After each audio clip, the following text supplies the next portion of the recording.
Hello everyone, कैसे हैं आप लोग। होप सो आप बढ़िया होंगे। मैं बता दूं, मैं भी ठीक हूँ। डायरेक्टर चैप्टर चल रहा था हमारा। इंपॉर्टेंट सेक्शंस उठा लेते हम लोग। अच्छे खासा सेक्शन में कंप्लीट किए हैं। ठीक है, आज उसको ही आगे कैरी करते हैं। दो इंपॉर्टेंट सेक्शन आने वाले आज, हाईली इंपॉर्टेंट मैं मानता हूँ। एक पे तो क्वेश्चन आ चुका December 21 अटेम्प्ट पे, सेक्शन 160 पे। ठीक है, 165 बहुत इंपॉर्टेंट है।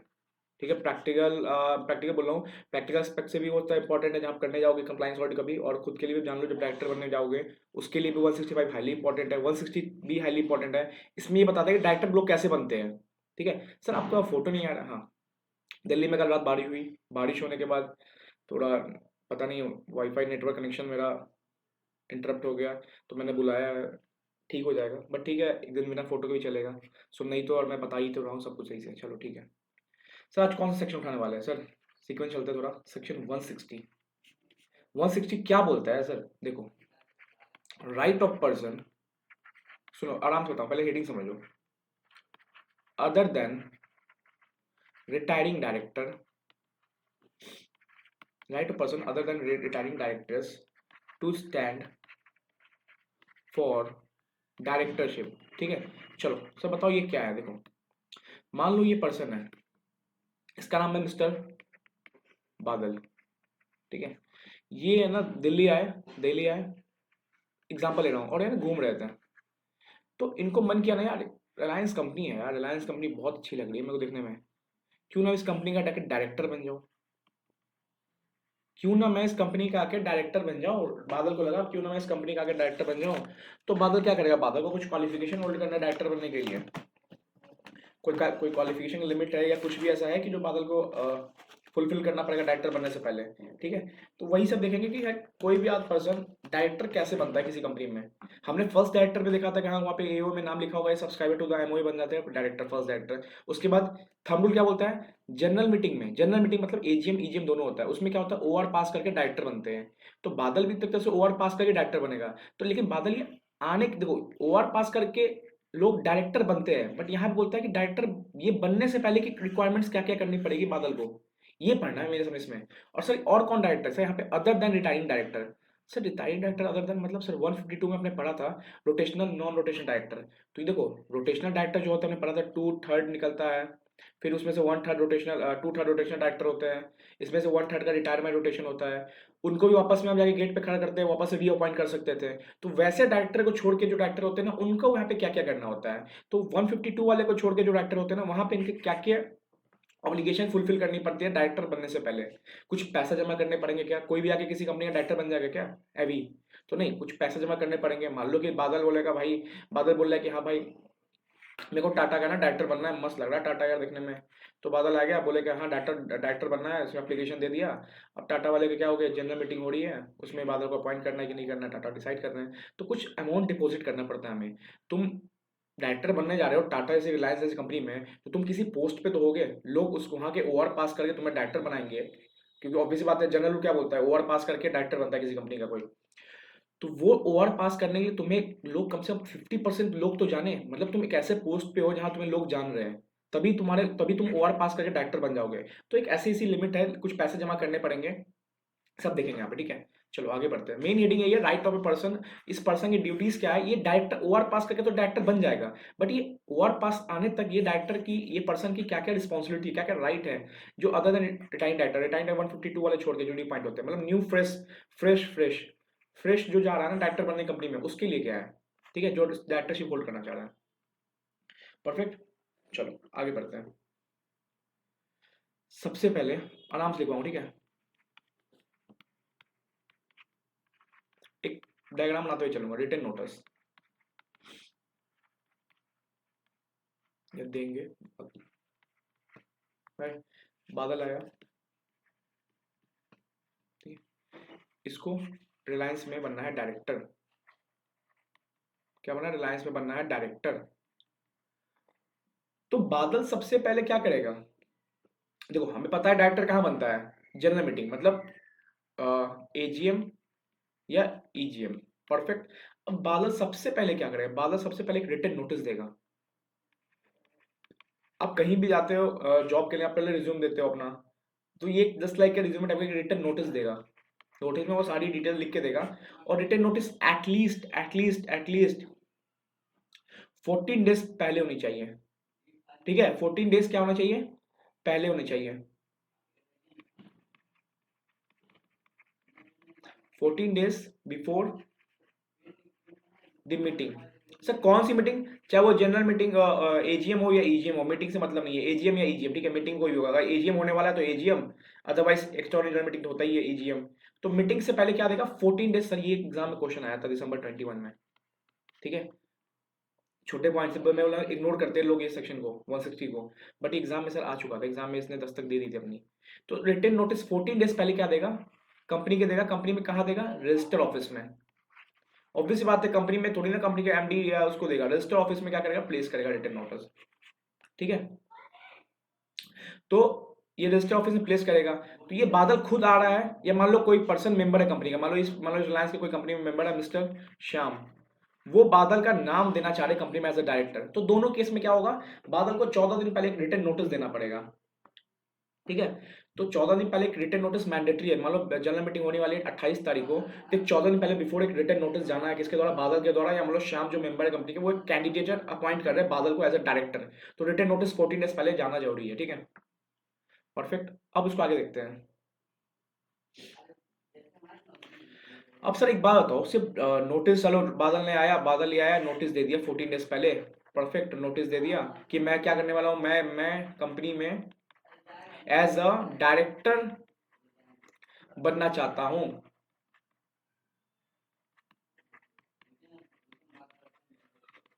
ठीक है। तो दोनों केस में या तो पर्सन खुद कोई आ रहा है बादल चल के, या मान लो किसी कंपनी का मेंबर ऑलरेडी कोई मेंबर है, जैसे मान लो कंपनी का क्या है, देखो दोनों केस है, ये तो पर्सन खुद आ रहा है, या मान लो कोई मेंबर है कंपनी का मिस्टर श्याम, ये मेंबर बोले ना यार मेरा भाई है एक, कि क्यों ना इसको एक कंपनी का डायरेक्टर बना दे। तो इसका नाम इसने क्या किया, श्याम ने कंपनी के रजिस्टर ऑफिस में प्लेस कर दिया कि यार मेरा एक भाई है, मेरा भाई है बादल, उसको डायरेक्टर बनना है। लेकिन तब भी यहाँ पे 14 डेज याद रखना sir, 40 days before general meeting notice जाएगा। सर जनरल मीटिंग में बोल रहा हूँ, ईजीएम ईजीएम नहीं बोल रहा हूँ, चाहे जो हो सकता है, जनरल मीटिंग ईजीएम एजीएम दोनों हो सकता है। तो 14 डेज याद रखना, 14 डेज बिफोर जनरल मीटिंग आपको क्या करना है, नोटिस देना है, चाहे वो खुद पर्सन दे, या उसके रेफरेंस में उसका भाई दे, या मेंबर दे, मेंबर ऑफ कंपनी दे, ठीक है। सर नोटिस दे दिया। अब एक बात हो, बादल आया, बादल ने क्या किया, अंधाधुंध रिलायंस में डाल दिया, बादल ने टाटा में डाल दिया, वो डाले जा रहा है इधर उधर कंपनी में, डायरेक्टरशिप में डाले जा रहा है, ठीक है। अब बादल क्या था, बादल कुछ नहीं था, बादल अभी दिल्ली घूमने आया था, इसने डाल दिया, मतलब कोई इंटरेस्ट नहीं था यहाँ पे। तो सर एक बात सोचो मेरी बात सोचो, कोई पर्सन आके नोटिस तो डाल देगा 14 डेज पहले, कंपनी को जनरल मीटिंग करानी है। तो भाई इसके लिए कंपनी ने बोला ना कि देखो कोई भी आदमी ऐवी आके नोटिस ना डाले। नोटिस डालोगे मजे लेने के लिए, पता है कि वोटिंग कुछ आने वाले नहीं है, 2% लोग भी तुम्हें वोट नहीं देने वाले, क्योंकि ओवर पास करके ही डायरेक्टर बनते हैं हम कंपनी में। उसे पता है कंपनी को, यार ये पर्सन को जानती नहीं, बादल कौन है कोई नहीं जानता, या मान लो मिस्टर रघु है, कोई नहीं जानता इनको यहाँ पे, ठीक है। रघुराम राजन हो तो अलग चीज है, रघु है तो मिस्टर कोई नहीं जानता रघु को। तो उसको पता है कंपनी को 2% भी लोग नहीं जानने वाले, उसको खामा का वो नोटिस दे रहा है, कंपनी का टाइम वेस्ट कर रहा है, मीटिंग जनरल मीटिंग अपॉइंट होगा, उसमें बैठेगा, खर्चे लगने वाले हैं। तो कंपनी ने बोला यार देख, एक है ना, प्री डिपॉजिट अमाउंट जमा कर, क्या कर, प्री डिपॉजिट अमाउंट जमा कर, ठीक है, प्लस उस रिटन नोटिस के साथ, रिटन नोटिस जो जा रहा है ना, रिटन नोटिस के साथ क्या करना है, pre deposit amount. Sir pre deposit amount क्या होता है, देखो एक होता है कि तुमने पैसा पे किया, एक होता है डिपॉजिट अमाउंट। सर हमें पढ़ा था सर, कहाँ पे, एसएफआई में पढ़ा था सर, एक है ना, रिफंड हो जाता है पैसा, 25,000 रुपया में जमा करना पड़ता है एसएफआई इन्वेस्टिगेशन के लिए, याद आ रहा होगा आपको, कुछ तो याद आ रहा होगा, याद करना। चलो ठीक है, प्री डिपॉजिट अमाउंट जमा करना है। तो मतलब ये बादल है ना, एज ए डायरेक्टर बनना चाहता है इस जनरल मीटिंग में रिलायंस कंपनी में, तो सर उसे कितना रुपया जमा करना है, तो याद रखना ये अमाउंट सर बहुत हाईली इंपॉर्टेंट, 1 लाख रुपीज। क्यों, क्योंकि भाई कंपनी को पता है ये आदमी है ना टाइम पास करने आया है। मान लो ये रघुराम राजन होते ना, तो हाँ कंपनी पता है ये अपॉइंट हो सकता है, बट ये रघु करके कोई आदमी है, 2% लोग इसको जानते नहीं है कंपनी में, टाइम पास कर रहा है, टाइम पास कर तो 1 लाख रुपए तो दे दो भाई। ये क्या प्री डिपॉजिट अमाउंट, क्या सही होगा, वापस होगा, हाँ वापस होगा, इस पे क्वेश्चन आते हैं एग्जाम में, ये वापस होगा। चलो सर एक क्वेश्चन और बताओ, ये प्री डिपॉजिट, सर बहुत इंपॉर्टेंट सेक्शन है, कब एंड किस पे नहीं लगेगा, ठीक है। क्वेश्चन आता है ये प्री डिपोजिट अमाउंट कब एंड किस पे नहीं लगेगा, मतलब सर किस किन किन को ये प्री डिपोजिट अमाउंट नहीं देना होगा, तो किन किन को नहीं देना पड़ेगा सर। देखो मैं नाम बताता हूँ, इंडिपेंडेंट डायरेक्टर, ठीक है। सेकंड होता है director recommended by nomination and remuneration, NRC बोलो, एनआरसी बोलो, नॉमिनेशन रेम्युनरेशन कमेटी 178 पढ़ेंगे जब ऑडिट कमेटी पढ़ेंगे उसमें पढ़ेंगे, ठीक है। अभी बस याद रख लो। और क्या होता है, जो भी डायरेक्टर, सर यहाँ पे देखो ये जो ऐसे पॉइंट होते हैं सर, यहाँ पे ऐसे बहुत क्वेश्चन पूछता है।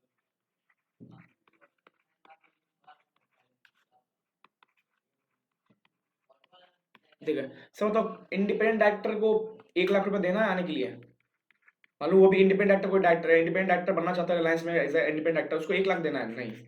सर नॉमिनेशन कमेटी क्या होता है, पढ़ेंगे उसमें सर। ये कमेटी क्या होता है, ये कमेटी डिसाइड करता है, सर नाम से सुनो ना, नॉमिनेशन एंड रेम्युनरेशन, कोई डायरेक्टर है उसका रेम्युनरेशन क्या फिक्स करना है, किस डायरेक्टर के लिए नाम सजेस्ट करना है, किस डायरेक्टर को हटाना है, किस डायरेक्टर परफॉर्मेंस होती है, तो कंट्रोलिंग करता है ये पूरा। अगर इसने कोई नाम, ये कमेटी ना, ये कमेटी होता है, ये audit committee, stakeholders committee, उसमें पढ़ेंगे ये कमेटी होता है। तो और ये कमेटी ने अगर किस डायरेक्टर का नाम सजेस्ट किया ना, तो उस डायरेक्टर को ये 1 लाख रुपए नहीं देना है सर। और सर, और जो बोर्ड ऑफ डायरेक्टर ने नाम सजेस्ट किया ना, अब जहां पे एनआरसी नहीं था, मतलब एनआरसी ऑलरेडी से बना हुआ है किसी कंपनी में, उसने नाम सजेस्ट किया तो वहां पे 1 लाख नहीं देना है। बट अगर बोर्ड ऑफ डायरेक्टर ने नाम सजेस्ट किया और वहां पे क्या है, वहां पे क्या है, when there is no NRC, मतलब ये ऊपर वाले कमेटी नहीं बनती है उस कंपनी में, और उस कंपनी में डायरेक्टर किसने नाम सजेस्ट किया, बोर्ड ने सजेस्ट किया, यहाँ भी 1 लाख रुपए नहीं देना है उस डायरेक्टर को। तो सर 3 डायरेक्टर को नहीं देना सर, इंडिपेंडेंट डायरेक्टर क्यों नहीं देना सर, मैं कुछ सेक्शन आपको बताऊंगा जब 149 से पढ़ाऊंगा, तो छूटा हुआ है 150 में डेटा बैंक होता है। डेटा बैंक में हमें ना इंडिपेंडेंट डायरेक्टर्स का डिटेल्स होता है। सर इंडिपेंडेंट डायरेक्टर क्यों अपॉइंट करते हैं, देखो कंपनी में मोस्टली डायरेक्टर्स ऐसे होते हैं जो कहीं ना कहीं से किसी ना किसी के रिलेटिव बन के आ जाते हैं। तो इंडिपेंडेंट डायरेक्टर वो होता है ना जो अपना बायस फ्री बायस ना होकर ना सारा डिसीजन दे सके। तो हम उनको ना एक तरह से अपॉर्चुनिटी देके बुलाते हैं, हम डेटा बैंक पे जाते हैं। डेटा बैंक क्या होता है, एक कलेक्शन ऑफ डेटा होता है। यहाँ पे सारे इंडिपेंडेंट डायरेक्टर जो बनना चाहते हैं वहाँ पे डेटा होता है। यहाँ पे नारायण मूर्ति से लोग यहाँ पर नाम रजिस्टर करते हैं। अब उनको क्या करते हैं, हम इनवाइट करते हैं कि सर हमारे कंपनी में एज ए इंडिपेंडेंट डायरेक्टर आप बन जाओ ना प्लीज।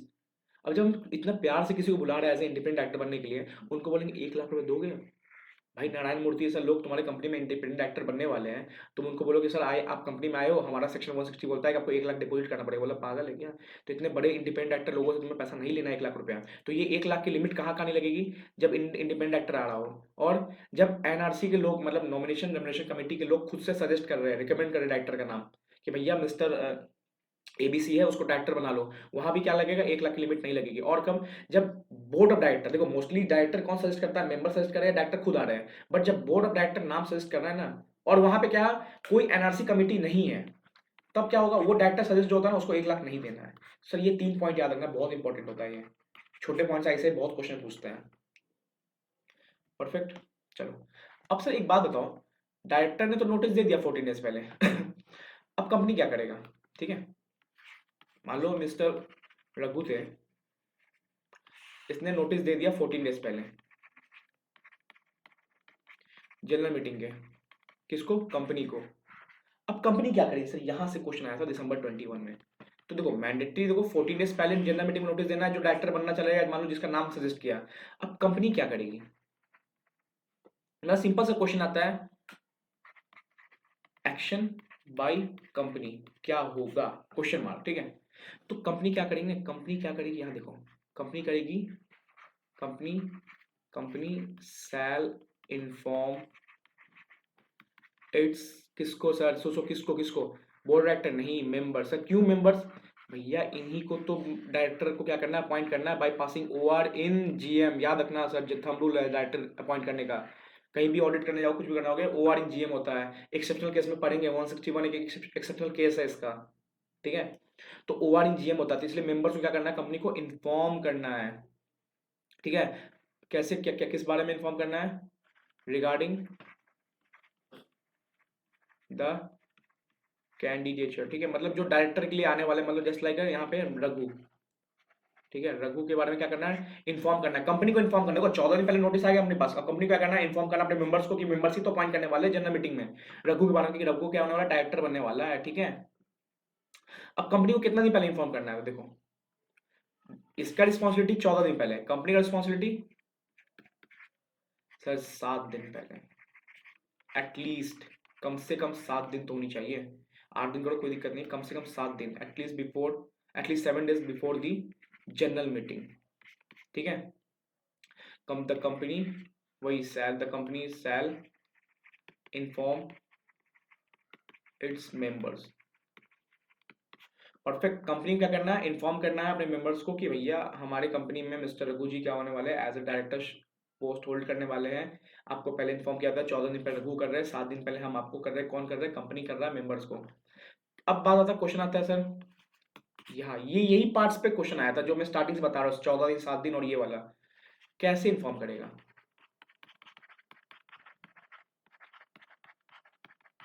क्वेश्चन आता है कैसे इन्फॉर्म करेंगे, कॉल करके बताएंगे एक एक मेंबर को थ्रू कॉल कि भैया मिस्टर, मतलब कंपनी में मेंबर्स है ए बी सी डी, सबको कॉल करेगा कंपनी की देखो रघु आने वाला है, रघु आने वाला है, रघु आने वाला है, कॉल नहीं, कॉल से नहीं बताएंगे। तो कैसे बताएंगे सर, क्वेश्चन यहीं से आया था, सोचो बहुत छोटे पार्ट से क्वेश्चन आया था। तो रिवीजन वीडियोस का यही दिक्कत होता है सर, ये छोटे पार्ट मिस हो जाते हैं और एग्जाम में जब लॉ का पेपर हार्ड आता है ना, तो ये मैं बता दूं बहुत छोटा पार्ट है। जब मैं फर्स्ट टाइम पढ़ रहा था ना अपने लॉ के पेपर के लिए, तो ये मैंने ये पार्ट निगलेक्ट कर दिया था कि यार इतना कैसे आ सकता है, एग्जाम में आते हैं ऐसे ऐसे पॉइंट्स। तो कैसे इन्फॉर्म करना है, कैसे कि कौन कर रहा है, कंपनी कर रहा है, कैसे मेंबर्स को, बाय सर्विंग इंडिविजुअल नोटिस। मतलब भैया ठीक है कॉल नहीं करना है, बट एक इंडिविजुअल नोटिस, नोटिस रिटर्न में करके ए को भेज दिया, बी को भेज दिया, सी को भेज दिया, डी को भेज दिया, ठीक है। तो through individual notice electronic mode भी आ सकता है, एक मेल डाल सकता है, ठीक है। ईमेल डाल के अपना जो भी इस मेंबर ने ईमेल एड्रेस दिया होगा, ईमेल एड्रेस उस पर क्या करेंगे, मेल डाल देंगे। तो इलेक्ट्रॉनिक मोड में क्या कर सकते हैं, मेल डाल सकते हैं, ठीक है, कम्युनिकेट कर सकते हैं उससे। एंड से एंड है मतलब इंडिविजुअल नोटिस तो दे दिया तुमने हर मेंबर्स को, प्लस प्लस है मतलब इसके साथ और क्या करना है तुम्हें, by placing notice of such candidature on its website. देखो लेकिन यहाँ पे एक वर्ड बोल दिया इफ एनी, सर क्वेश्चन आता है कंपनी का वेबसाइट ही नहीं है कुछ ऐसा, तो कोई दिक्कत नहीं है, बट तुमने वेबसाइट खुला रखा है, वेबसाइट तुम्हारी चल रही है, तो भैया तुम्हें वेबसाइट पे पब्लिश करना, और सर ये मैंडेटरी है क्योंकि यहाँ पे एंड है। तो याद रखना दो रिस्पॉन्सिबिलिटी आती है, 7 दिन पहले क्या करना है, मेंबर्स को इन्फॉर्म करना है, कैसे इन्फॉर्म करना है, इंडिविजुअल नोटिस देना है, प्लस वेबसाइट है तो वेबसाइट पे इन्फॉर्म करना, तुम नहीं है तो कोई दिक्कत नहीं। तो क्वेश्चन आ सकता है वेबसाइट पे नहीं इन्फॉर्म किया तो भैया है ही नहीं उसके पास, अगर है तो भैया मैंडेटरी करना पड़ेगा आपको, ठीक है। तो सर ये पॉइंट्स पे क्वेश्चन आए थे एग्जाम में सर, तो छोटे छोटे पॉइंट्स बनते एग्जाम में। अब सर एक और क्वेश्चन बना कि when there is no need to serve notice individually, मतलब सिंपल बोल रहा है कि कब हमें इंडिविजुअली नहीं भेजना, मतलब इंडिविजुअली तो बहुत हेक्टिक हो जाएगा यार। मान लो कंपनी में अच्छे खासे मेंबर्स है, तुम सबको नोटिस ड्राफ्ट करोगे, नीचे डालोगे, नाम चेंज करोगे, सब कुछ करोगे, तो कब क्या करेगा, तुम्हें नोटिस नहीं देना है, इंडिविजुअली नहीं देना है, ठीक है। तो इसके बारे में देखते हैं एक सेकंड, ठीक है। अब कब क्या करना है, नोटिस इंडिविजुअल नहीं देना है, तो सर दो क्राइटेरिया सेटिस्फाई करना पड़ेगा हमें। देखो सिंपल सी बात बोला, देखो अब क्वेश्चन एग्जाम में से यही सब क्वेश्चन आए थे, सही बता रहा हूँ, देखना फर्स्ट का बी पार्ट था कि अब कब नोटिस हमें इंडिविजुअल नहीं देना पड़ेगा तो भी चलेगा, तो क्या करना पड़ेगा उसके लिए। तो देखो कुछ नहीं बोला है, at least one in A vernacular newspaper in the principal vernacular language district on which company is situated। मतलब सर देखो तुम्हें इंडिविजुअल नोटिस नहीं देना है, ठीक है मत देना, तो और क्या करना पड़ेगा उसके बदले, उसके बदले यहाँ पे आ रहा है, उसके बदले आ रहा है, तो एक वर्नाकुलर न्यूज़पेपर पे आपको क्या करना पड़ेगा, इसकी नोटिस देनी पड़ेगी, मतलब वर्नाकुलर न्यूज़पेपर क्या करना पड़ेगा, पब्लिश करना पड़ेगा, ठीक है। तो देखो, when there is no need to serve notice individually notice serve करने की जरूरत नहीं है, ठीक है। बट उसके बदले तुम्हें क्या करना पड़ेगा सर, कितने दिन पहले, यहाँ पे डेट वही है, 7 दिन पहले ही तुम्हें इन्फॉर्म करना है, ठीक है। बट तुम्हें ना वर्नाकुलर लैंग्वेज में पब्लिश करवाना पड़ेगा सर। वर्नाकुलर लैंग्वेज क्या होता है, मान लो बंगाल की कंपनी है ना, तो बंगाल का कोई लोकल जहाँ पे कंपनी है वहाँ का न्यूज़पेपर पे, बिहार की कंपनी है तो बिहार के लोकल न्यूज़पेपर पे, दिल्ली कंपनी दिल्ली के लोकल न्यूज़पेपर, तो वर्नाकुलर हो गया कि लोकल एरिया वाले न्यूज़पेपर पे। एंड अब लोकल पे नहीं रुका, एंड क्या बोला, एक क्या करो एटलीस्ट हिंदुस्तान टाइम्स टाइप में वंस इन इंग्लिश लैंग्वेज में। तो सर कीवर्ड क्या हुआ सर यहाँ पे, देखो ये एग्जाम में क्वेश्चन आया था, सेम यही आया था, मिस हुए थे छोटे पॉइंट्स बहुत लोगों से। मतलब सर वर्नाकुलर लैंग्वेज कर दो और एक इंग्लिश लैंग्वेज कर दो। वर्नाकुलर पता चल गया आपको क्या होता है, जो भी लोकल कंपनी, मान लो कंपनी बंगाल में बनी हुई है, बंगाल के इस इलाके में, तो उस इलाके में जो भी वर्नाकुलर न्यूज़ पेपर चल रहा है, लोकल न्यूज़ पेपर चल रहा है, उस पर पब्लिश करवा दो, और एक इंग्लिश न्यूज़ पेपर पब्लिश करवा दो, ठीक है। कौन से सर, इंग्लिश न्यूज़ पेपर जो कि उस डिस्ट्रिक्ट में सर्कुलेट होते हैं, डिस्ट्रिक्ट में सर्कुलेट होते हैं, ठीक है। जो भी उस डिस्ट्रिक्ट में सर्कुलेट, मान लो कि मेरे डिस्ट्रिक्ट में हिंदुस्तान टाइम्स सर्कुलेट हो रहा है, टाइम्स ऑफ इंडिया सर्कुलेट हो रहा है, तो जो भी सर्कुलेट मोस्टली हो रहा है ना, उस पे क्या करो, एक न्यूज़पेपर छपवा दो इंग्लिश न्यूज़पेपर पे। बट वर्नाकुलर न्यूज़पेपर सर दोनों एंड है, मतलब वर्नाकुलर भी और इंग्लिश भी। इंग्लिश कौन सा वाला जो सर्कुलेट हो रहा है तुम्हारा, ठीक है। चलो, अब सर एक क्वेश्चन आता है, आपने बताया था कि प्री डिपॉजिट अमाउंट है, मतलब सर ये अमाउंट रिफंड हो सकता है, एक तरह प्री डिपॉजिट अमाउंट, मतलब ये बोला ना कि as a safe zone company क्या करेगी, गेम खेल रही है कि ये देखो तुम डायरेक्टर नहीं बने भैया तो तुमसे पैसा ले लेंगे, बट बन गया तो तुमसे पैसा वापस कर देंगे। बट कंपनी थोड़ा लीनियंट है यहाँ पे, बोला कि डायरेक्टर नहीं बनोगे ऐसा नहीं है, मतलब डायरेक्टर नहीं बने मतलब क्या ओवर पास नहीं हुआ तुमको पैसा ले लेंगे, नहीं। कंपनी थोड़ा लीनियंट हुई यहाँ पे, मतलब कंपनी बोली कि अगर तुम्हें कंपनी में 25% से ज्यादा वोट मिले, सर बहुत इंपॉर्टेंट सेक्शन है ये, हर जगह एमसीक्यू बन सकते हैं, पैसे वापस। सर 25% मिले तो नहीं, सर मतलब सर मोर देन 25%, 20% वोट, मतलब सर देखो ये पर्सन था, पूरा बनाता हूँ, बादल नोटिस दिया 14 डेज पहले, कंपनी ने क्या किया, नोटिस दिया 7 डेज पहले, इंडिविजुअल नोटिस दे दिया, अदरवाइज क्या कर सकता है, vernacular newspaper plus English circular language सब छपवा सकता है, ठीक है। परफेक्ट। अब क्या किया, इस बंदे ने क्या किया था, 1 लाख रुपया डिपॉजिट, सर याद ना 1 लाख रुपया डिपॉजिट दिया था। अब क्या हो सकता है, अब दिखता हूँ यहाँ पे, the deposit amount shall be refunded to such person or as the case may be if person proposed selected as a director or gets more than 25%, मतलब सिंपल बात, if person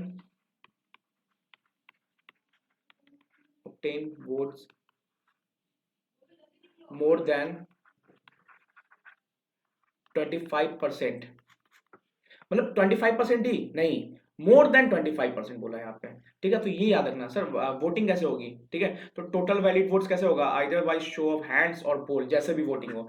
तो जो प्रेजेंट वोटिंग वाले लोग जो है ना 25% vote देके भी क्या कर सकते हैं, उसको पैसा डिपोज, देखो सिंपल बात क्या बताओ, एक कैलकुलेटर बताता हूँ, ठीक है। ये बंदा आया डायरेक्टर बनने के लिए, कंपनी ने क्या किया, कंपनी ने एक वोटिंग जनरल मीटिंग की, अब जनरल मीटिंग में ना उसका है ना 50% लोग नहीं बोले, बोले 40% लोग इसका क्या क्या कंसेंट दिए।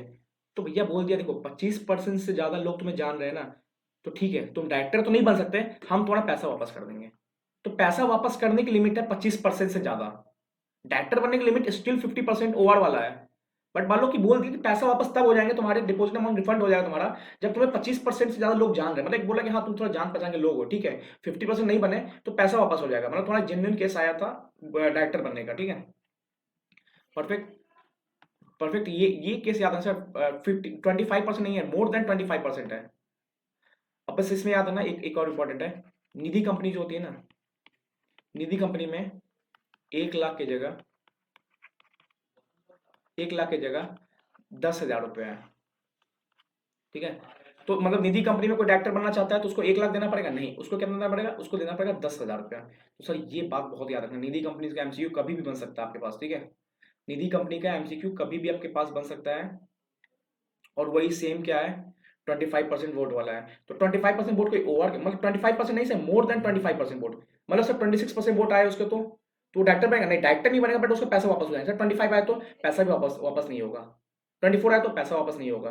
तो पैसा वापस करने की लिमिट क्या है, 25% मोर है, मतलब मोर देन 25%, ठीक है। और ये सेक्शन किस पे नहीं लगता है, ये सेक्शन गवर्नमेंट कंपनीज पे नहीं लगता है, ये हर जगह मोस्टली दिखाई गया यार।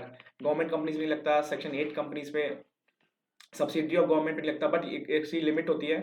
लिमिट क्या है इसकी, एक कंडीशन है, क्या कंडीशन है, सॉरी गवर्नमेंट कंपनी नहीं लगता, ठीक है। और किस में नहीं लगता, ये सेक्शन किस में नहीं लगता, सेक्शन 8 कंपनी में नहीं लगता, बट क्या है इसकी कंडीशन क्या है, कंडीशन ये है कि वो डिफॉल्ट ना करें, डिफॉल्ट ना करें रिटर्न्स फाइलिंग में, जो भी एओसी फॉर एनडीटी 7 होती है उसकी उसकी डिफॉल्ट ना करें, जो एनुअल रिटर्न और क्या होता है, एनुअल फाइनेंशियल स्टेटमेंट होता है। सर ये बहुत इंपॉर्टेंट सेक्शन था, बहुत इंपॉर्टेंट क्वेश्चन बन रहा है सर, एमसीक्यू हाईली बन रहा है, ठीक है।